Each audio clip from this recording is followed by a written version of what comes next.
É isso aí, pessoal. Boa noite, todos bem-vindos. Boa noite, PV. Como é que Boa está? noite, boa noite, tudo bem? Tudo bem? Pessoal chegando ainda aí. Abrimos a live agora recentemente. E é isso, meus queridos e queridas. Muito bem-vindos, muito bem-vindas. Teremos hoje aí a análise do meta com o nosso querido PV, gente. PV vai falar um pouquinho aí pra gente, um pouquinho do que ele via e como ele enxergava o meta, e também do que ele projeta para o novo standard. E bem-vindos todos aí, a galera chegando. Chegando Jamal, Atog, Kijinzin. A galera está chegando. PV, como é que você está? Tudo bem? Tranquilo? Já começou a mexer em algumas listas? Já iniciou alguns treinamentos? Como é que estão as coisas aí? Sim, a gente já mexeu bastante. Na verdade, tá um foco meio splitado, né? Porque o campeonato grande que a gente tem agora é Alchemy e Historic, não é Standard. Uhum. Mas a maioria das pessoas quer saber sobre Standard, então para escrever a gente tem que jogar Standard. E essa live é Standard, né? Porque ainda é o formato mais popular. Então tá meio que fazendo três coisas ao mesmo tempo. Depois que saiu a edição, tá bem frenético o ritmo. E, na minha opinião, ficou bem divertido. Eu mesmo estou vendo bastante decks surgindo. A gente vê aí aqueles 3, 4 decks já configurando, já tomando a frente na corrida, né? Boa noite, Fefafê. Boa noite, Franz. Bem-vindos aí a todos.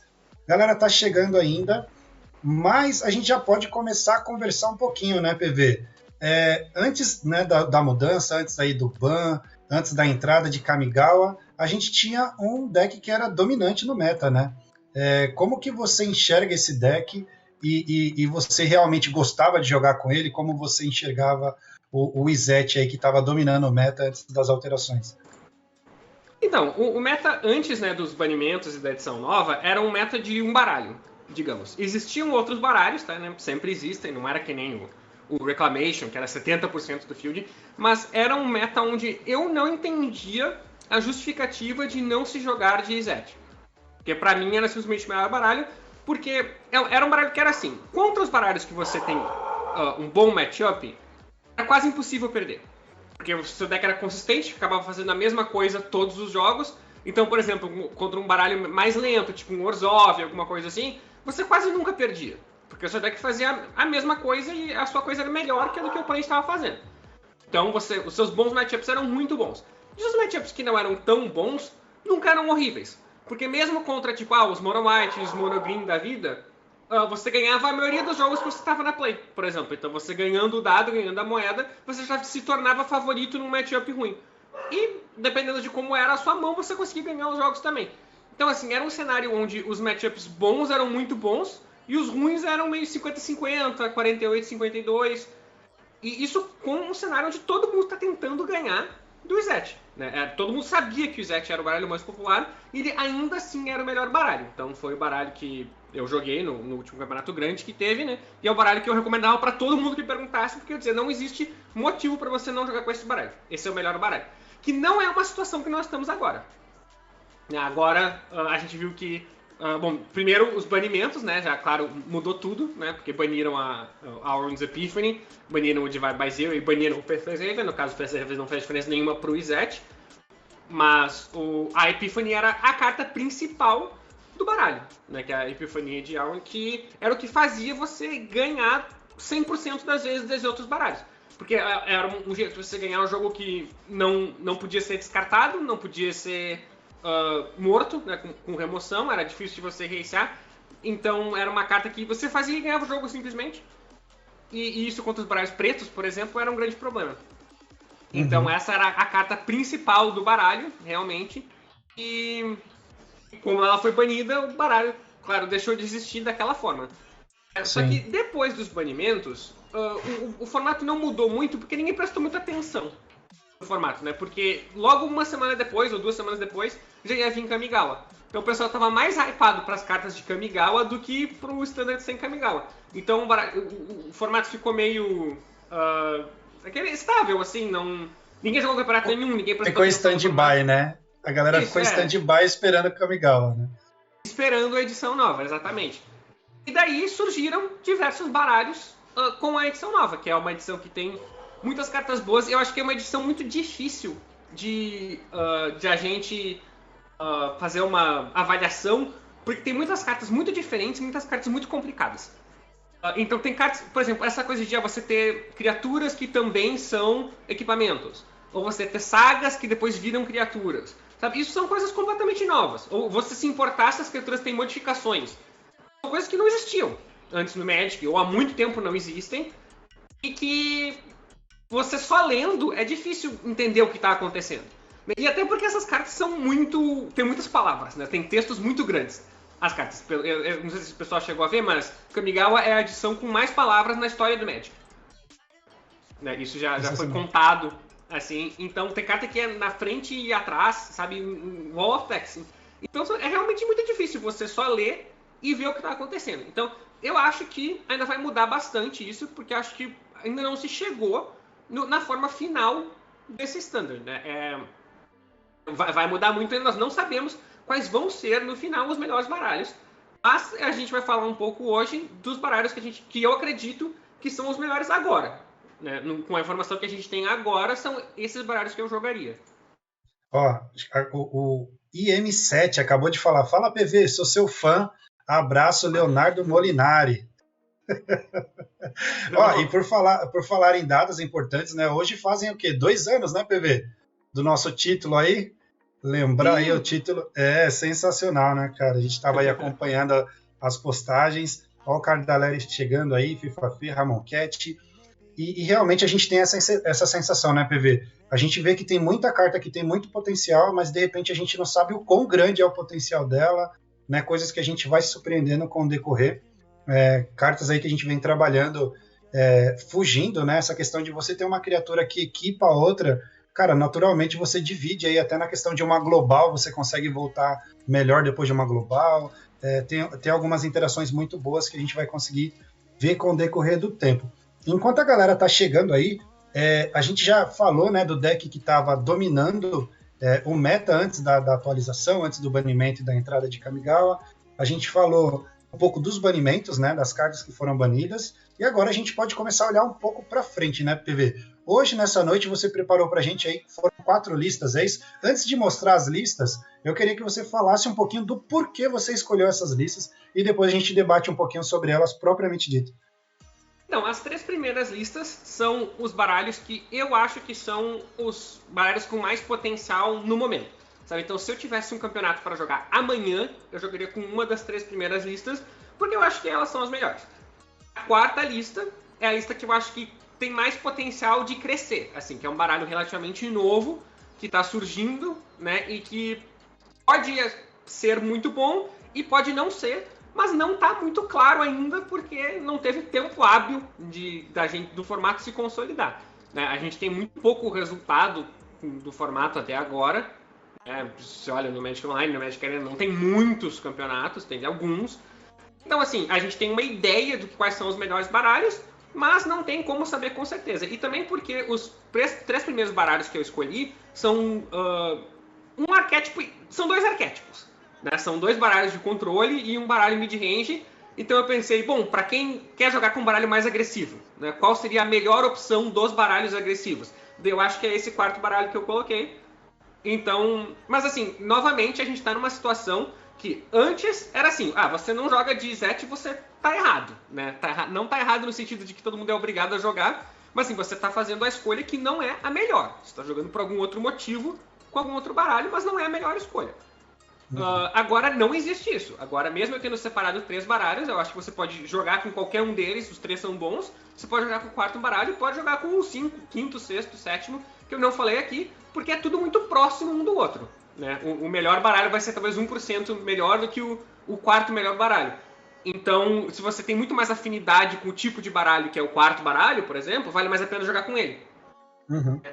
Então, assim, eu acho que novamente o formato está muito aberto ainda. Então não dá para se restringir e dizer, esses são os baralhos viáveis e o resto tudo não é viável. Não, a gente não sabe, né? Eu não sei, ninguém sabe nesse momento. Mas dá para selecionar os que estão se destacando mais no momento e eu acho que são esses.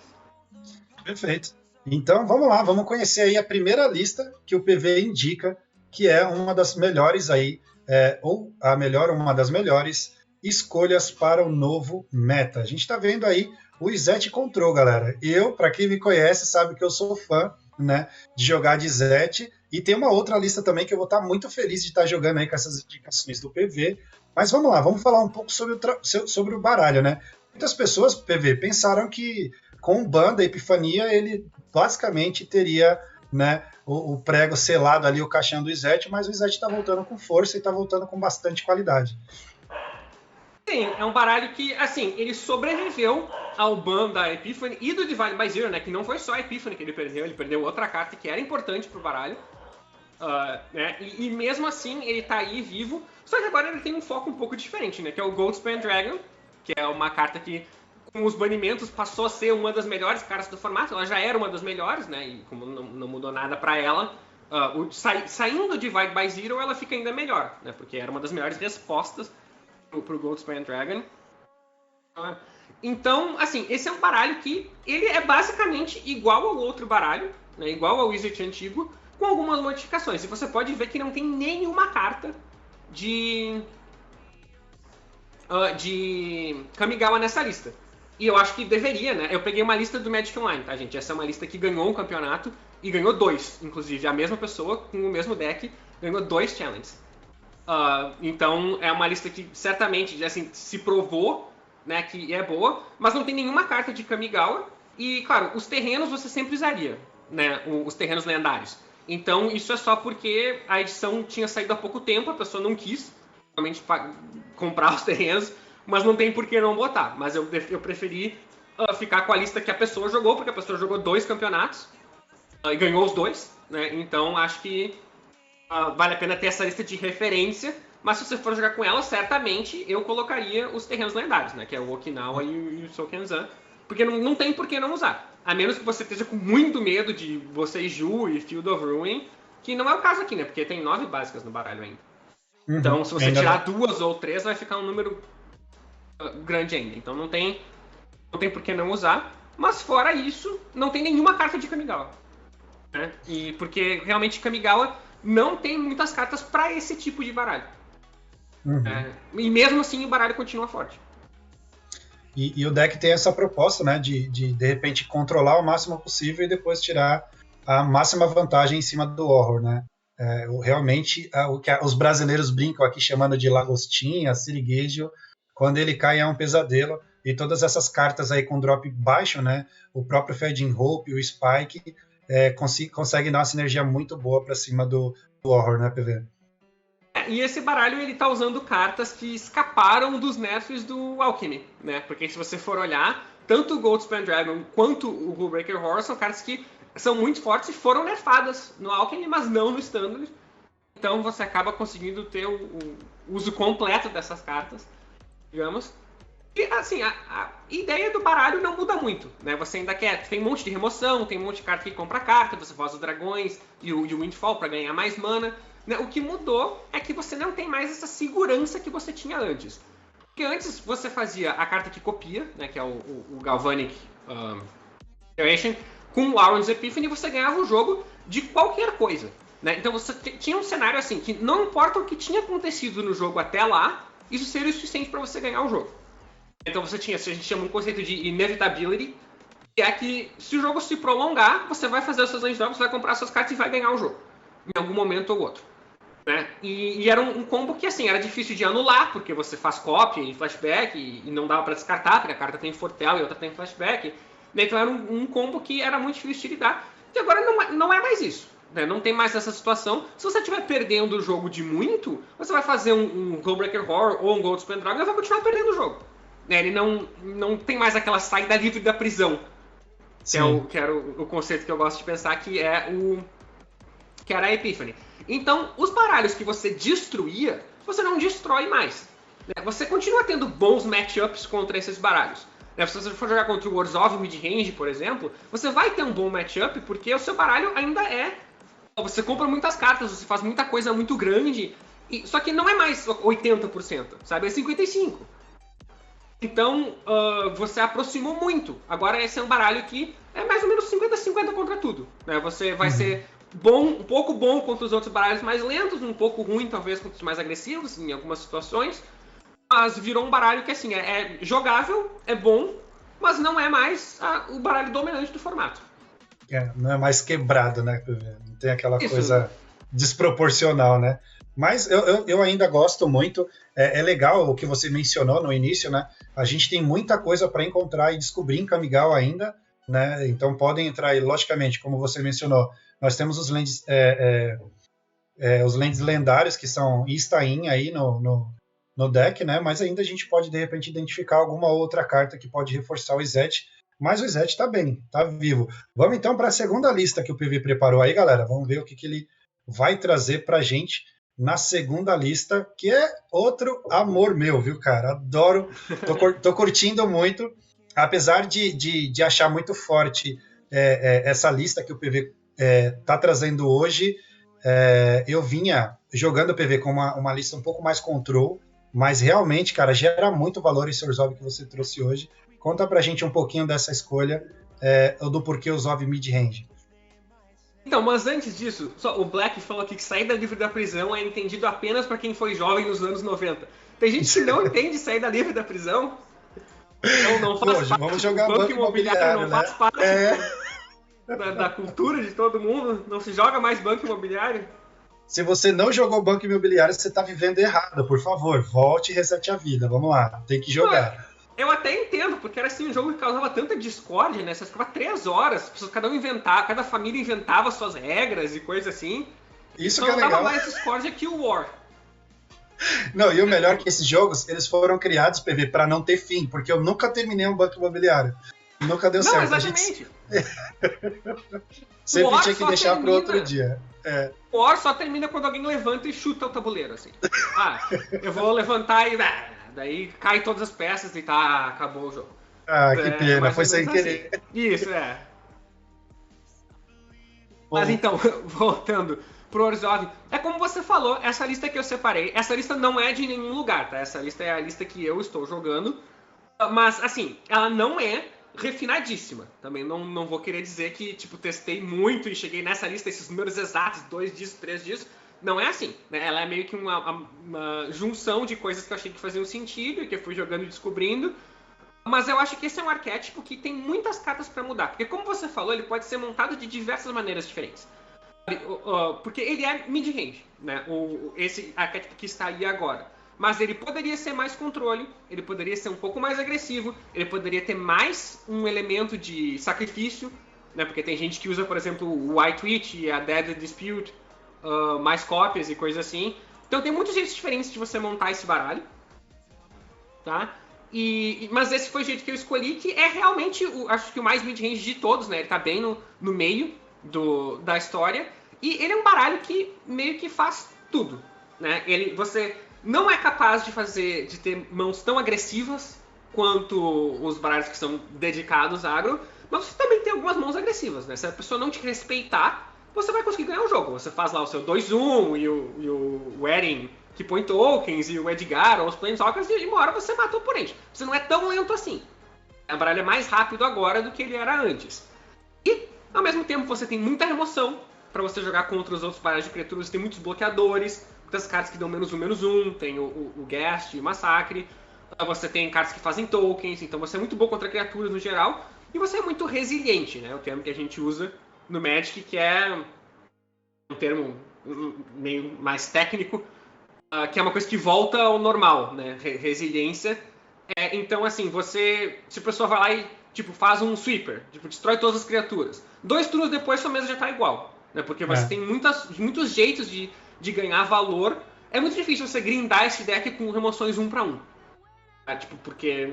E até 2/1, 3/1. Grindar esse deck não vai dar certo. Porque você tem os Planeswalkers, você tem muita coisa que compra carta, tem as lições do Learn. Então é muito difícil. Então o melhor jeito de ganhar desse baralho é você ir por cima dele. Né? Fazer uma coisa que ignora o que ele está fazendo, que é o que o Wizard Epiphany fazia antes. Né? Era essa função que a Epiphany tinha. Era ir por cima dos outros baralhos. Era por isso que esse Orzhov não era bom no passado. Era porque o Epiphany ia por cima dele. Mas agora não tem mais a carta que vai por cima do baralho completamente. Então ele ficou um baralho muito melhor. E assim, se eu tivesse que escolher, eu acho que esse é o baralho mais importante do formato agora. Assim, esse é o deck to beat. Não é por muito, e eu posso estar errado também, né? Baralho um formato completamente novo. Mas esse seria o meu pick pro melhor baralho do formato agora. E é justamente isso que você vem falando, né? Ele gera muito valor, né?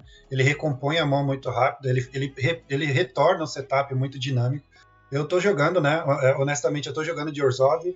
Eu jogo com um pouco menos de criatura e ainda tô tentando abusar do Blood the Snow, né? O Sangue na Neve, eu acho que tem uma linha bem legal, justamente por isso, né?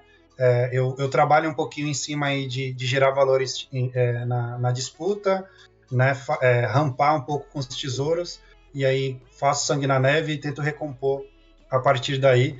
Mas com certeza também seria meu pick 1, tô adorando. Olhando um pouco o chat aqui, dá para falar um pouquinho com o Dalton Possato, falou que é jogador old school, já jogaram vários torneios juntos com você. Lembro do GP de Curitiba, legal pra caramba, desejando sucesso. O Cardarelli falou que com o Vampiro ele acha que ficou um pouco pior sem aquela criatura dos olhos, né? Eu não me recordo o nome dela. E o Agadin também, ele acha que fica um pouco pior quando perde um pouco dessas criaturas. É aqui que o monstro tá dando dicas, justamente aqui. E a galera tá chegando. O Chinchilla está perguntando se você acredita que o W Control volta, se tem alguma possibilidade. Possibilidade sempre tem, né? Mas você tem que pensar assim, por que você jogaria de UW ao invés de, tipo, o R? Ou BW? Então, o que essa combinação de cores está te dando que você não encontra em outra combinação? Eu acho que pro W hoje não tem no Standard. Não tem um motivo para você jogar de UW e não alguma outra combinação. Mas, assim, talvez exista um Esper, alguma coisa assim, quem sabe também. Assim, isso do olho, né, que é o White Witch, sim, é verdade. Você pode montar o seu deck de diversas maneiras. Algumas cartas ficam piores sem o olho, tipo Deadly Dispute. Fica pior, né? Tanto que eu só tô usando 2. Tem gente que usa 4 e usa mais um monte de olho. Outra carta que fica pior um pouco é o Owl, né, o dragão, que é uma carta nova, que também que tem sido boa. Eu não sei se o número certo é 1 ou 2 cópias, mas ele é bom. Quando ele morre, você olha nas 7 cartas do seu baralho e você joga custo 4, número X de permanentes que você quiser, com custo até 4, juntando tudo. Então, você tendo mais cartas custo 1, às vezes você consegue jogar um 3 e um 1. Né? Ou um 2 e 2 1s. No caso, então, também melhora um pouquinho essa carta, mas geralmente você acaba botando um 4 na mesa, né? Que é um dos Planeswalkers. Outra carta que também as cartas novas desse baralho, né? Tem os terrenos, novamente, que eu acho que a gente vai ver em todos os baralhos de Standard até o fim da vida. Esses terrenos não tem por que não usar, não existe uma Blood Moon Standard, né, que puna você. No caso, você não pode usar, né, Léo? Porque você usa o Blood in the Snow. Então talvez possa, mas... Eu tô usando um off de cada, uma branca e uma preta. Mas pra quem não tem isso, não tem por que não usar, né? Eu acho que dá pra usar 2. Até talvez dê pra usar 2 da preta também, nesse baralho, que acho que esses terrenos de utilidade são muito bons nesse baralho. E tem o Imperador, né? A Imperatriz, no caso, em português, que é The Wandering Emperor. É uma carta que eu acho que encaixou muito bem no baralho também, porque esse novamente é um baralho mid-range, então você sempre tenta ocupar a postura oposta do baralho que você está lidando. Né? Se você está jogando contra um baralho agressivo, você quer ser um baralho de controle. Se você está jogando contra um baralho de controle, você quer ser um baralho agressivo. Essa é a essência do mid-range. Todos os baralhos mid-range são assim, sempre foram. E o Imperador, a Imperatriz, é uma carta que permite você fazer as duas coisas. Você está tendo uma função de controle, você pode baixar e exilar uma criatura atacante, por exemplo. Vira uma remoção. Ou se você está jogando contra um baralho agressivo, um baralho de controle, você pode fazer os tokens e inflar suas criaturas e botar uma pressão a mais. Então essas cartas que fazem função dupla são muito boas num baralho que tem que escolher qual função ser. Né? Todos os jogos. Então é uma carta que tem sido bastante boa. E eu acho ela absurda, ela deixa essa carta ainda deixa uma vantagem ainda maior do Orzhov diante do próprio Izzet atual, né? Porque ela consegue responder até o trigger do dragão, né? Antes de subir o artefato para proteção do counter, por exemplo, que é o que a gente costumava fazer bastante, né? Com Goldspan Dragon, ela consegue responder muito bem isso e deixa ainda mais abaixo, né? O Izzet Control aí em relação ao Orzhov. Mas eu vou ser bem honesto, o AO me surpreendeu muito, né? Essa Planeswalker também tá bem insana. E eu tô bastante feliz jogando de Orzhov, viu? É meu pick 1 tranquilo também. Não, se você falou da Imperatriz com o Dragão, e também o Eiganjo, né? Que é exatamente a mesma coisa. É uma carta que também não é uma mágica. E você faz o Eiganjo e não pode ser anulado. Então é outra carta que é boa contra o dragão também. Uhum. E deixa eu dar uma olhadinha aqui um pouquinho no site, se você trouxe alguma coisa nova.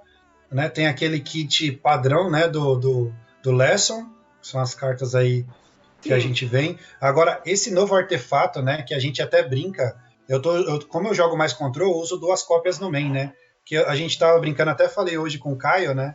Que é o novo Maze Mind Tome, né? Esse equipamento, ele tá jogando muito, muito mesmo. Inclusive, até o Cardarelli mencionou aqui no chat. Tá muito forte esse equipamento. E diferente também vem o Soul Transfers, né? Que é o feitiço aí de 3 manas. Esse Soul Transfers e o Maze Mindstorm, que eu também na minha cabeça penso como Maze Mindstorm, porque é um nome comprido e ainda não decorei o nome dele de verdade. Eu acho que é uma carta bem boa, a gente vai ver bastante ele também, por ser um artefato e poder ir em qualquer baralho. Né? O Soul Transfer é uma carta que é a carta pro Mirror, hoje em dia, né? Porque é um jogo mais longo, você quer matar o Planeswalker do oponente e voltar ao seu. Eu não sei se é a melhor escolha, eu gostaria de ter uma carta que, tipo, ganha o jogo. Sabe? Nem que seja, tipo, 10 manas ganha o jogo. É o que eu gostaria de ter num Mirror desse, mas não encontro essa carta. Então acaba sendo relativamente fácil você... Cara, no começo você não vai ter um artefato e um encantamento. Né? Mas o seu transfer é uma carta que você quer usar mais pro final do jogo. Você já tem o Wedding Announcement, você tem o próprio o Maze Mindstorm, né? Você tem os tesouros do Shambling Ghast, do Deadly Dispute, tem o Massacre. Então, acaba... Quando você chega a querer usar o Soul Transfer, você acaba tendo, geralmente, um encantamento e um artefato. Então, é a carta pro Mirror, mas, assim, não estou muito feliz com o meu plano pro Mirror, porque eu acho que eu não estou fazendo nada de muito diferente que as outras pessoas estão fazendo. Tipo, eu tenho descartes, e eu tenho cartas que compram carta, e eu tenho umas remoções, mas, tipo, não tem nenhum tchan, sabe? E eu gostaria de ter um tchan pro Mirror, então eu estou procurando ainda uma carta que seja um Mirror Breaker. Assim. Estão perguntando aqui, né? O Olho perguntou assim: vão disponibilizar listas do PV em algum lugar? Sim. O Caio já mandou aí a lista. Boa noite, Leléo. Boa noite. Já está disponível, tá? É exclamação Decks. E vocês já podem aí ter todas as listas que o PV está disponibilizando. PV, então, tá sacramentado aqui, né? O Orzhov seria o seu pick 1. Sim, se eu tivesse que jogar um campeonato hoje e agora, eu jogaria de Orzhov. Exclamação Decks, tá, pessoal? No plural. A exclamação Deck é sempre a lista que foi utilizada na última live. PV, podemos ir para o próximo deck? Sim, podemos. Vamos lá. Que é isso, a voz da minha consciência saiu aqui. O que foi, Caio?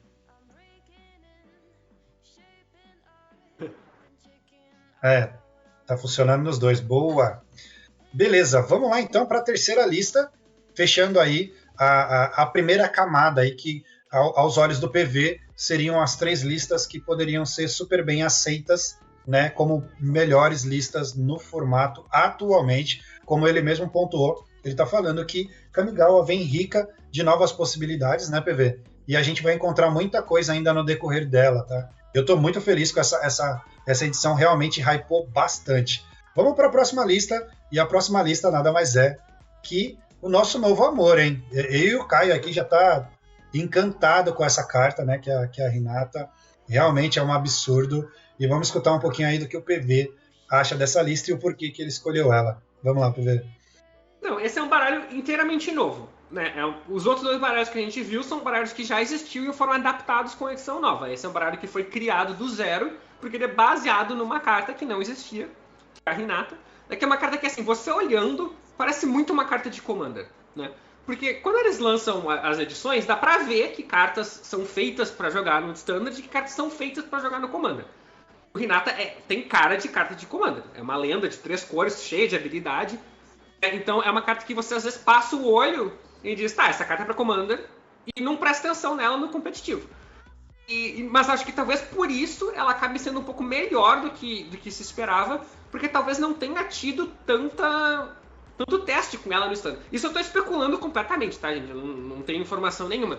Mas na minha cabeça, assim, se essa carta for broken, talvez não se tenha achado isso. Porque o próprio pessoal que fez ela pra Commander. Então não pensou muito nas possibilidades do Standard, talvez. Então, se existirem possibilidades muito boas, talvez é uma coisa que o pessoal nem tenha pensado. Não sei se faz sentido esse meu pensamento. Faz sentido, porque assim, eu vou falar até por experiência própria, tá? Eu tive, jogando esses últimos dias, eu tive mais ou menos umas 4 a 5 partidas PV que eu tava com o jogo ganho. E eu perdi. Simplesmente quando a Renata caiu no jogo, era sempre a mesma coisa. Eu entrava na minha OP equipe, o cara segurava, tomava um Magma Opus estúpido, e aí eu não conseguia ter mais o range do letal com ele e voltava para ele. Pô, o cara já deu os 2 draws do Magma Opus, já colocou uma parede na frente, aí parece que os Magma Opus mudam de 4 cópias para 12 cópias no deck. Você começa a tomar uma atrás da outra e fala, meu Deus, e é muito forte, né? O próprio Lori Road Command pode parecer inocente quando você olha para ele sozinho, pagando no 5 manas, né? E aí quando você vê o cara fazendo um atrás do outro pro DOP 2, né, cara? É isso com o Magma Opus. Eu sofri, chorei sangue em algumas partidas que eu tava jogando de Orzhov, né? E talvez seja ele quem pode bater de frente com o Orzhov, porque é justamente o que você mencionou quando estava falando do Orzhov. O cara simplesmente ignorou o setup que eu tinha um setup bem consistente, e aí, cara, quando a Renata caiu na board, eu só assisti a partida. Né? Eu fui aquele passageiro da agonia, só fiquei assistindo e parei de jogar na hora. Então, e a Renata, assim, é uma carta que, pra quem não conhece, né, todas as mágicas do seu oponente custam a mais por alvo. Então, se o seu oponente quiser matar a Renata, não sei se é masculino ou feminino, na verdade. Na minha cabeça é feminino, porque Renata pra nós seria feminino. Mas vou falar a Renata, então. Se o oponente quiser matar a Renata, custa 1 a mais, né? Então, às vezes, por exemplo, eu tava jogando um jogo que eu tinha o Bloodstream Thirst na mão, que é a remoção que custa 4, né? Pra você matar qualquer coisa. O oponente fez a Renata no turno 4, eu não consegui matar no turno 4, né? Porque passou a custar 5 a minha remoção. E o Hagra Mauli também é a mesma coisa. Às vezes o seu oponente fica com 1 mana em pé pra fazer o Fading Hope no final do turno. E daí você vaza a Renata e não consegue, tem que fazer no turno seguinte. Então, assim, é uma carta que tem uma habilidade relativamente forte que você não nota quando você não tá jogando contra ela. Né? É que nem aquela coruja, não sei se vocês já jogaram com o Judge's Família, que você sacrifica e faz a pessoa pagar mais 1. Se você é a pessoa com a coruja não faz nada. Porque o oponente nunca vai jogar mágica na coruja. Se você é a pessoa jogando contra a coruja é um pesadelo. Porque você tá cheio de carta na mão que você não tá jogando por causa daquela coruja. Então, assim, é uma habilidade um pouco invisível que você só aprecia jogando contra. E tem a parte de fazer todas as suas cartas ficarem mais baratas, né? Não literalmente todas, mas, por exemplo, o Negate, o Dragon's Fire, Valorous Tens, todas acabam custando 1. E tem as cartas grandes, né? Que passam a custar 1 a menos por alvo. No caso, o comando, se der 2 alvos, custa 3, o Lord Command. E o principal, né, a carta-chave, o combo do baralho, é o Magma Opus, que você pode dar até 6 alvos. Então você pode tirar 2 coisas e dar 1 de dano em 4 coisas diferentes. Então a carta que custa 8 passa a custar 2, se você quiser, né? Às vezes. Então, assim, é um desconto muito grande. O Fê Farfê falou aqui, como assim? Magma Opus não é justo por 2? Claro que é justo. Eu já pensou, tomei 2, 3 Opus seguidos, é absurdo. E o restante, né, do deck em si, tem muitas cartas que a gente já estava habituado a ver, né PV, no próprio Izete, né? E aí a gente vê esse splash realmente para jogar em prol da Renata, né? Entra o Valorous, que dá um indestrutível ou destrói uma criatura, né? Com poder maior ou igual a 4. E também tem o Lori Road Command, né? Então, de diferente aí que vai entrando, né, nessa proporção, são essas cartas que entram com branco de restante. São cartas que a gente já está acostumado, é o próprio Goldspan Dragon, o Magma, né? O Comando Prismari, Shatter Skull Smashing, que, cara, dessas modais aí, eu acho que foi a carta mais estúpida pro vermelho, você dá essa possibilidade de resolver ali à frente, fica muito forte. E também outra carta que não tem o que a gente a apresentar mais, que é o Expressive Iteration, né? Que é absurdo de forte, né? Joga em tudo, até no para o ímpar o cara saca lá o Expressive Iteration, joga em todos os formatos, né? Muito forte a carta. E o Shatter Skull Smashing é outra carta que é descontada em 2 manas, né? Porque tem 2 alvos, então geral. Não sempre, mas. Pois é, e é interessante você falar do comando, porque na verdade, assim, pra ser bem sincero, o comando é a carta que eu menos gosto nesse baralho, que é o Lore Hold Command. Porque eu acho que o pessoal comete um erro quando monta esse tipo de baralho. Agora, uma coisa mais geral, assim. Porque a Renata é uma carta muito forte. Então, se a Renata tá em jogo, você vai conseguir coisas importantes. Você tem a Magma Opus, você tem todos os cartas que passam a custar 1. Então você não precisa montar o seu baralho com a suposição de que a Renata vai estar em jogo, porque já tá bom se ela estiver em jogo, com o Opus e dando desconto de 1 e taxando as mágicas do oponente. Então você não tem por que usar uma carta que é muito boa com a Renata, mas não é tão boa assim, que seria o comando. Porque se a Renata não tivesse no deck, a gente não estaria usando o comando. A gente só tá usando porque é uma carta, nossa, custa de 5, passa a custar 3. Que eu acho que não precisa. Então eu prefiro montar o meu baralho para que ele seja melhor se eu não compro a Renata ou se o meu oponente mata a Renata, do que maximizar a Renata em jogo. Então, acho que eu não usaria o comando hoje em dia. Eu usaria alguma outra coisa que eu não sei o que. Que pode ser mais remoção, pode ser mais counter, pode ser mais compra de carta. Mas assim, eu não gosto muito do comando. Eu acho que o Magma Opus é o suficiente como carta de combo com a Renata, assim. Tem 2 perguntas aqui, ó. O Franz pergunta se aquele Crackling Power não joga nesse deck, que era aquele 2 vermelhos e X triplo, né? Que ele causa em 5 alvos diferentes X, em X alvos diferentes, né? Em cada X alvos. Lembra dessa carta, não? Sim. É que essa carta também é uma carta muito confusa, né?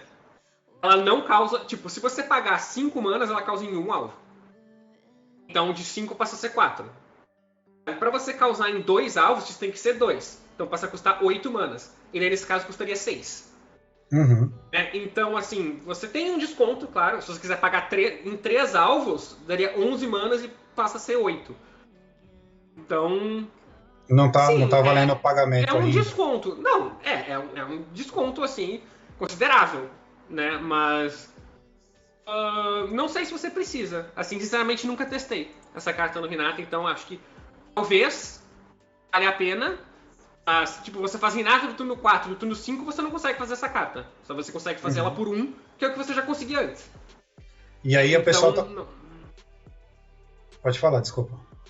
Então, não sei quanto avança o seu jogo, mas assim, matar uma pessoa direto é muito mais fácil. O Diogueira aqui perguntou se não cabe sweep nesse deck.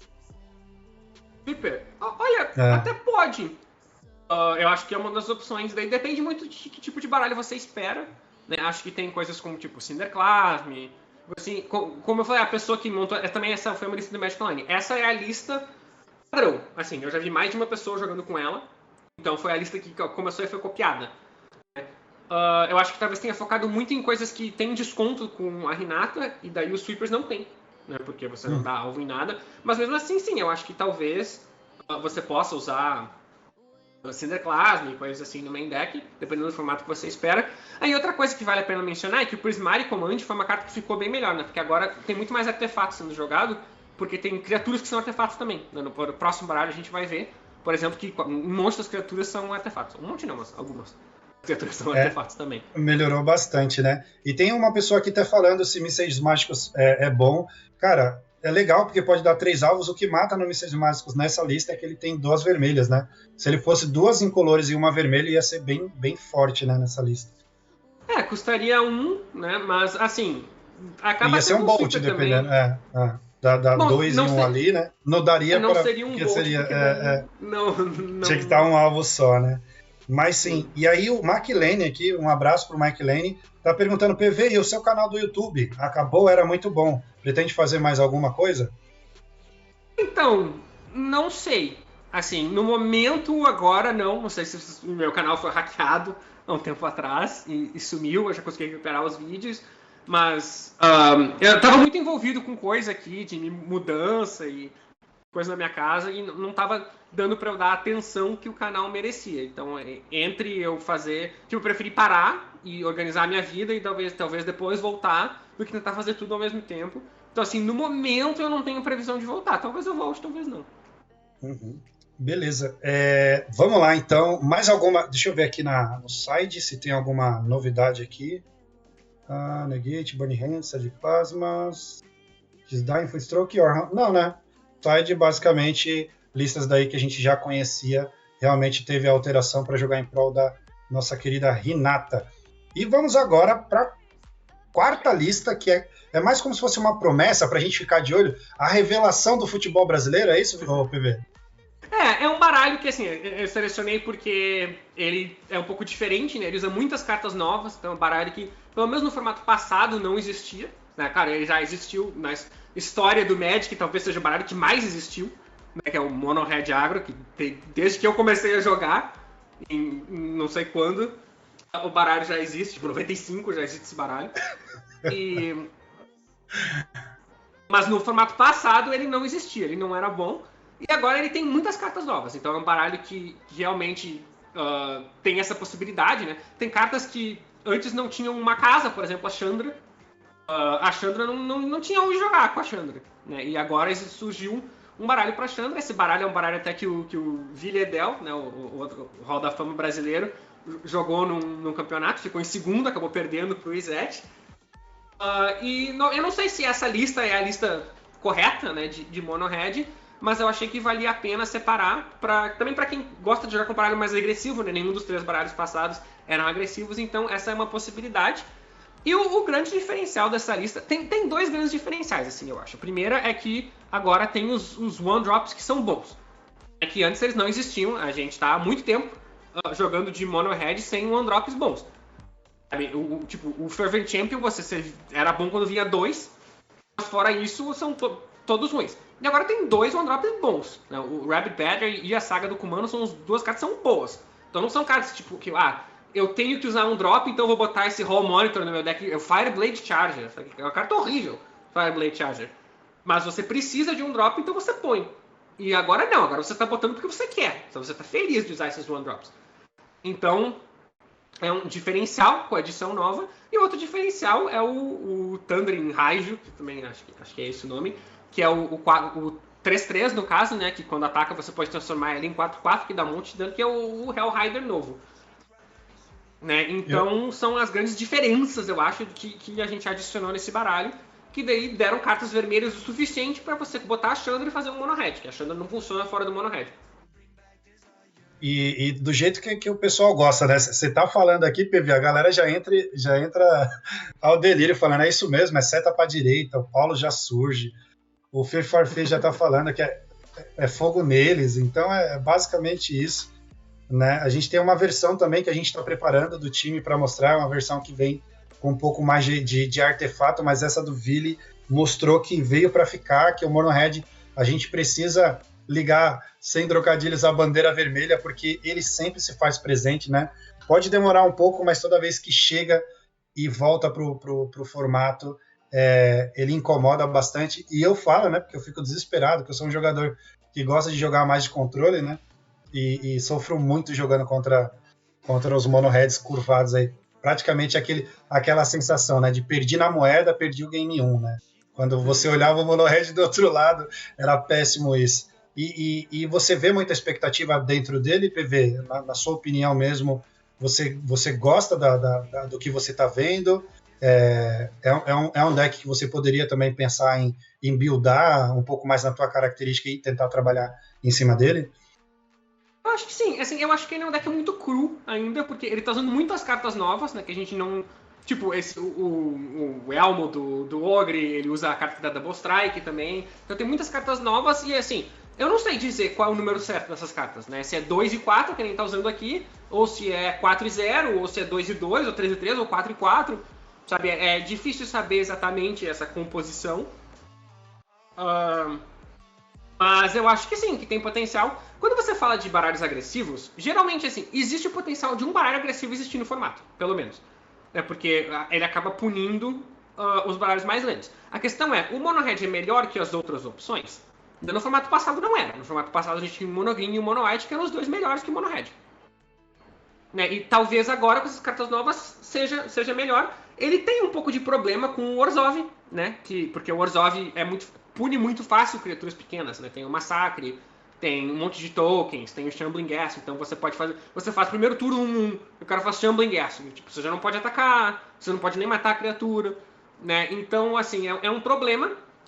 Se o Orzhov virar o deck mais popular, eu acho que o Mono Red talvez tenha que mudar um pouco de configuração, tenha que ser um pouco mais pesado, assim, tem que usar umas cartas mais fortes para tentar ganhar o jogo sozinho, tipo um Goldspan Dragon da vida, sabe? Alguma coisa assim, não necessariamente o Goldspan, mas ele tem que mudar um pouco. E se o Orzhov não for tão popular, daí você consegue jogar com esse baralho mais curva baixa, assim, eu acho.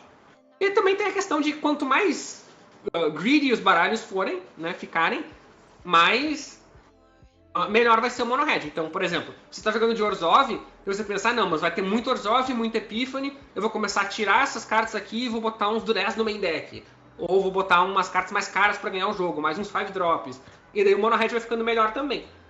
Então eu acho que, assim, vai depender muito. A coisa mais importante pro Mono Red, além de encontrar a lista certa, né, que eu acho que não encontramos ainda a lista certa, mas o conceito de Mono Red já existe. A coisa mais importante vai ser ver a popularidade do Orzhov, que eu acho que é um bad matchup. Uhum. Sensacional. PV, novidades aí pra galera. Você tá fazendo ainda a consultoria, se a galera quiser entrar em contato contigo, tá fazendo ainda a consultoria aqui no Brasil? Sim, tô dando aulas particulares no caso, só me mandar mensagem no Twitter, ou... Geralmente no Twitter é o mais fácil, mas pode ser em qualquer lugar. Sensacional. Combina. Com certeza. Pessoal, gostaram aí? Tiraram as dúvidas? Então já temos um norte, né, PV? Já temos aí 3 listas que se configuram como boas escolhas. Uma delas, eu acho que se destaca levemente das outras, né, que é o Orzhov, assim como o próprio PV falou. Temos aí aquele deck que a gente precisa tá no radar, né? Que é o próprio Mono Red. Vamos acompanhar de perto. E lembrando, galera, que agora a gente tem 2 ações muito bacanas para fazer com vocês da nossa plataforma, né? Que a partir da semana que vem vai ter evento todo dia, tá, PV? De segunda a domingo vai ter evento para a comunidade de todos os formatos aí. Então a gente já trabalhou um pouquinho aqui com o PV em relação ao Standard, mas a gente vai voltar outras vezes, né, PV? Falar um pouquinho dos outros formatos aí que a gente tem na Arena, né, dos torneios que vão ter. Vou pedir aí pro pessoal do mod dar uma exclamação aí pro nosso site da EcoSport, né, para vocês que não conheceram ainda, vamos que vamos. Algum torneio que ele tá para jogar em vista? PV, algum torneio que você tá para jogar em vista? Sim, o meu próximo torneio grande, né, é o Championship de Kamigawa, só que ele não é Standard, ele é Alchemy e Historic, que são os 2 formatos exclusivos do Arena. Mas esse é o próximo torneio que eu vou jogar. E sim, a ideia é sempre a gente fazer recorrente esse programa, né, com o que for relevante no momento. Agora, assim, como acabou de lançar a edição e o pessoal joga mais Standard, eu acho que Standard é o que vale mais a pena falar. Mas dependendo, às vezes tem um campeonato grande num formato específico, tem um Arena Open num formato, a gente vai falando sobre isso, vai falando sobre o que acontecer, não é falar sempre só de Standard, falar de Legacy. Há muito tempo que eu não jogo Legacy. Eu gosto muito de Legacy, eu já joguei muitos campeonatos Legacy, já joguei, comentei o Nacional Legacy até aqui no Brasil, mas faz muito tempo que eu não jogo. Não, e é legal, né? O PV já tá aqui confirmando com a gente, tá, galera? Que esse encontro vai ser semanalmente, toda quinta-feira, às 19h. A gente vai encontrar aqui com o PV para fazer uma análise, como ele mesmo mencionou, do que seja mais interessante naquela semana, tá? Então, notícias bacanas para vocês. A partir de segunda-feira, vamos lá. Segunda tem Pioneer, terça Standard, quarta-feira Modern, quinta-feira a gente tem Histórico, sexta-feira tem Pauper, sábado a gente tem Brown e domingo temos Draft. Olha só, a partir dessa próxima semana tá cheio de evento para vocês, então não perca a oportunidade, já entra lá na plataforma da EcoSport, já garanta, abra sua carteira, já adquira suas EQ9s com desconto aí, lembrando que você utilizar o cupom HGEQ9 ou PVDDR, você vai ter um desconto de 10 centavos em cada moeda, tá? Já garante aí Pauper T2? Não. Pauper eterno, Tatawan. Então a gente está fazendo esse equilíbrio. Vai ter tanto torneios de arena como o torneio do mall também. Então, atendendo a todo o público. Beleza? PV, considerações finais aí do Standard? É aquilo que a gente já comentou, né? Talvez para quem não tenha chegado desde o começo, que eu acho que eu selecionei os baralhos que eu acho que são os melhores, os que vale mais prestar atenção, mas ainda é um formato muito novo, né? Como foi, Kamigawa tem umas cartas muito complicadas, muito difícil de você entender lendo, você tem que jogar com elas para saber. E então acho que, assim, se você quer jogar com algum outro baralho, vai na fé, sabe? Não tem essa coisa de, tá errado agora. Agora é o momento de experimentar. É o começo do formato. Mas assim, pra quem quer um norte, esses são, na minha opinião... Se você tá pensando em montar o seu baralho, acho que esses são os que você tem que ganhar. Digamos assim. Com certeza. Esses são os seus inimigos que você vai enfrentar. Mas ainda é o momento de experimentar e de jogar com outras coisas, mudar as listas completamente. Acho que vale a pena fazer isso ainda. Não estamos consolidados no baralho. Faltou a Brasolâmina nesse mono-red. Maravilhoso, sensacional. PV, e lembrando que a gente vai sair de um especialista para outro, tá, galera? Não precisa sair da live, porque quem vai assumir a partir de agora é o Mito Migucheiras, né? O monstro aí dos drafts, vai jogar um draft com a gente. PV, eu tenho desafio pro Banco Imobiliário da HG, olha lá, o Black é maravilhoso. Aí, nem meus filhos vão me pegar para jogar Banco Imobiliário. PV, pergunta... Meus futuros filhos. Pergunta do Pedro... Magic and Beer. Qual crafta sem medo? Dessas 3 listas aí para ele craftar sem medo, qual é a tua opinião? Eu acho que depende muito, porque se você já tem cartas, a Mono Red é a mais perigosa, né? Porque você vai gastar muitas wildcards novas e talvez não seja bom, e são cartas que não são necessariamente boas em outros decks.